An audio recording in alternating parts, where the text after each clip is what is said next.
So every week in the Sinclair Method community platform, I post a new video or a blog about questions or challenges or topics that came up that week. And today I wanted to share this one with you guys on YouTube as well. So the other day, one of our TSM community members was writing to me about how he had challenges on the Sinclair Method where he would find that anytime that he felt bored or lonely, that his mind would automatically think of alcohol.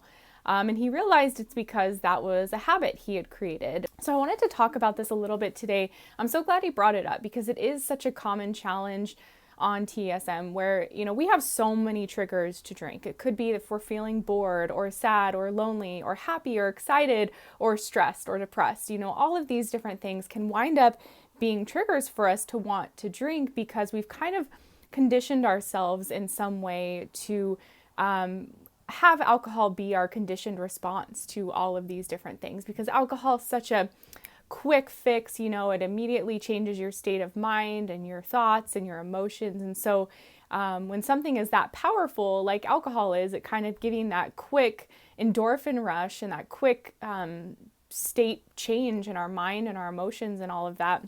It's really easy for us to learn that pattern of relying on alcohol for those things. And so that's why oftentimes when people are on the Sinclair Method and you ask them like, well, why do you drink? Or, what triggers you to drink? It's like everything becomes a trigger to drink because we've essentially conditioned ourselves to use alcohol in all of these different settings.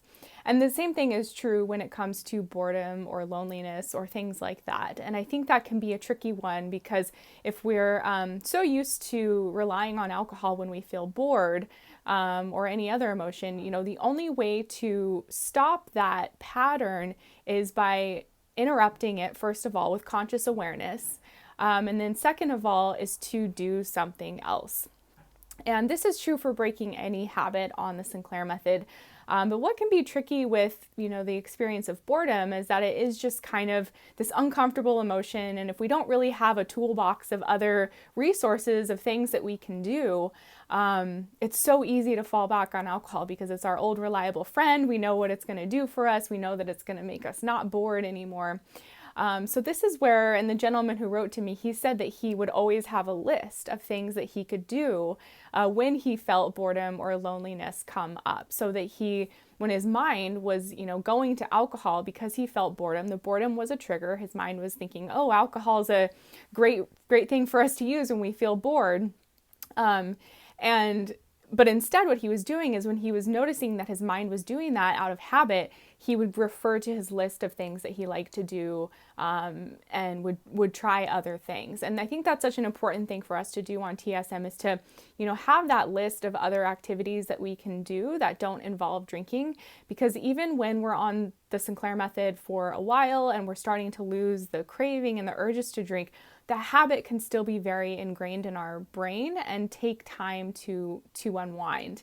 And habits can only be broken when we first have awareness of them and then we take action to do something else. And so if you're someone who finds that you're still kind of habitually getting bored and drinking out of boredom, the first step is really to realize that, oh my gosh, this is just a habit that my brain is playing out and I can and I need to do other things. And I think what's so surprising is that if we don't just have a list, or a simple, list of ideas of things that we can do instead of drinking, it's so easy to fall back on alcohol because, as I said, it's this old familiar friend. We know exactly what it's going to do for us.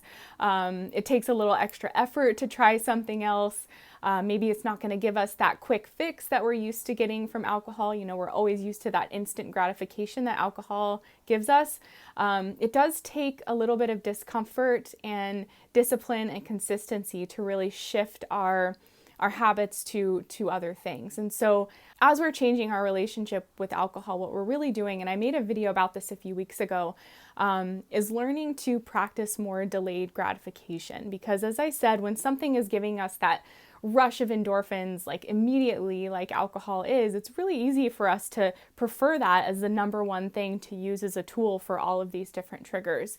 And so as we're learning to turn to other things, exercise, music, spend time with friends, eat a meal, though it's not giving us that same rush of endorphins, it's giving us the pleasure that we're naturally intended to have.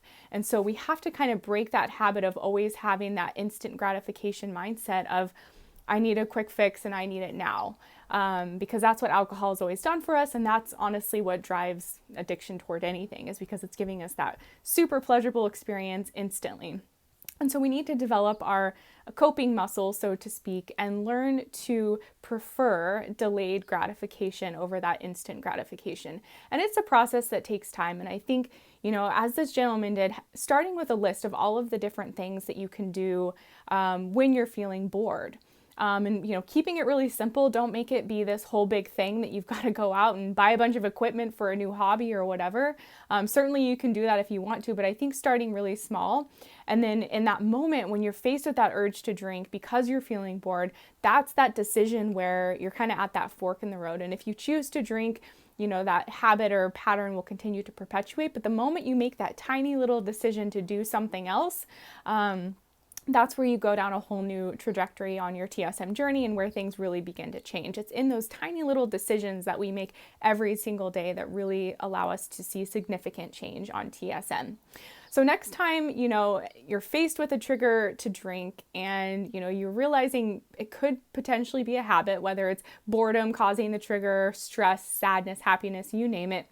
That is really the crux of where you can begin to take back your power and really start to work on shifting these habits and teach yourself delayed gratification. Really strengthen that coping muscle so that you can begin to genuinely prefer other things and not feel like you need that quick fix and that instant gratification that comes from alcohol. Because the more you are able to try out other things and do other things and see yourself do that and survive, and see yourself, go for a walk and think, oh, I didn't need alcohol actually. Yes, I was bored, but I went for a walk, or I went out to visit friends, or to a movie, or the million different things you can do. The more you see yourself do that, the more you become excited about your progress, because the greatest form of motivation that we can give for ourselves is by making progress. And so if you're in this stage today of kind of still relying on alcohol habitually or just more than you want to, if you don't already have a list of different things that you can do to change these habits, definitely create that list and then realize how important those tiny little decisions are that you make every single day, whether to drink, whether not to drink, and then just try experimenting with other things. The great thing about TSM is if you have this trigger to drink because you're bored and you go out and try something else and you find at the end of it, I still really want to drink, that's your signal to have the extinction session and continue with the method. But until we really place conscious awareness on these habits that are playing out and make those tiny decisions to gradually shift our habits, we'll still continue in the unhelpful patterns that we want. And so it's really important that we notice these habits that are playing out and then make the decisions, the tiny little decisions to try other habits or things, and realize that we're just used to getting this instant gratification from alcohol. That's all. It's not any big fuss or deal. We just got to realize, okay, our brain is used to this quick fix from alcohol, but I'm going to train it to do something else. I'm going to train my brain to respond to boredom in different ways. And so hope this video was helpful. I'll talk to you guys again soon. Bye.